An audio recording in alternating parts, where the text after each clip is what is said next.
اور آپ کی معیشت جب بہتر ہوگی جب آپ کا ایکسپورٹ نیٹ ورک 5 سیکٹر سے بڑھ کر 25 سیکٹر میں جائے گا. ٹھیک ہے. اور 5 سیکٹر سے بڑھ کر 25 سیکٹر کے پر یہ اسی وقت جائے گا جب آپ ان تمام, سب سے پہلے تو دیکھیں, میں نے اس سے پہلے بھی کئی فورم پہ میں کہہ چکا ہوں کہ سب سے پہلے گورنمنٹ کو چاہیے کہ ان لوگوں کو اور ان سیکٹر کو پکڑے جو سیکٹر آپ کو پہلے ایکسپورٹ کرتے تھے اور وہ آج ایکسپورٹ نہیں کر رہے. ان کے لیے مثال کے طور پہ میں آپ کو کہتا ہوں کہ جیسے سرجیکل ہمارے گڈ سے پوری دنیا میں ایکسپورٹ ہوا کرتے تھے, ہماری اسپورٹس گڈ ہماری سالکوٹ سے پوری دنیا کے اندر جایا کرتی تھی, آج نہیں جا رہی.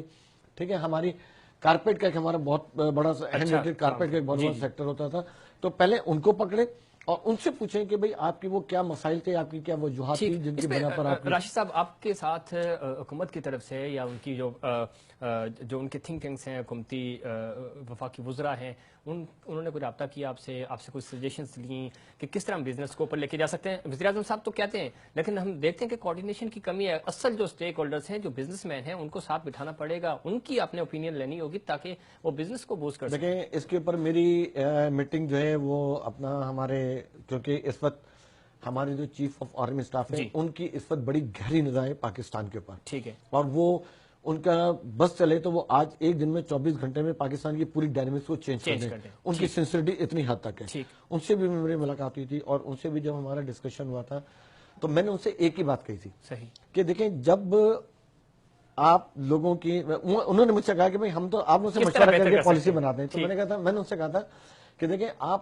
ہم سے مشورہ کر کے پالیسی نہیں بناتے, آپ ایسوسیشن کے لوگوں کو بلاتے ہیں. میرا خود بھی ایسوسیشن سے تعلق رہ چکا ہے اور میں ابھی بھی ایسوسیشن کے عہدیدار ہوں, لیکن اس کے باوجود میں کہتا ہوں کہ دیکھیں آج بھی ہماری بہت ساری بزنس ایسوسیشن ایسی ہیں کہ جن کے مطلب صدر یا وائس پریزیڈنٹ یا وہ ان کا کوئی بزنس نہیں ہے. ٹھیک ہے نا. تو جب ان کا کوئی بزنس نہیں ہوگا, اگر وہ لینڈ لارڈ ہوں گے, اگر وہ ہوں گے, تو وہ جب آپ ان کو بلائیں گے تو وہ آپ کو مشورہ نہیں دیں گے. اچھا, اسی میٹنگ میں ایک بات اور ہوئی کہ باجوہ صاحب نے کہا یار آپ کاروباری لوگ جو ہیں وہ بڑے خودغرض ہوتے ہیں. تو میں نے سے کہا تھا ٹھیک ہے, آپ کی بات میں نے مان لی کہ ہم سب خودغرض ہوتے ہیں. میں نے کہا آپ کا جو آپ کیا چاہتے ہیں, آپ یہ چاہتے ہیں میری ایکسپورٹ بڑھے. ٹھیک ہے بولے, تو میں نے آپ ایک کام کریں کہ آپ ٹیکسٹائل کے 5 بڑے ایکسپورٹرز کو پکڑیں. ٹھیک ہے. آپ پیکیجنگ میں ایکسپورٹ کرتا ہوں, میں نے پیکیجنگ کے 5 بڑے ایکسپورٹرز کو پکڑ لیں. آپ لیدر کے 5 بڑے ایکسپورٹرز کو پکڑ لیں. جو لوگ فارم ایکسپورٹ کر رہے ہیں ہر ان کو 5 سیکٹر کے ان لوگوں کو پکڑیں اور ان سے کہیں کہ یار تم اپنا انتہائی خودغرضانہ ایک مشورہ دو کہ تمہارا کاروبار کیسے بڑھے.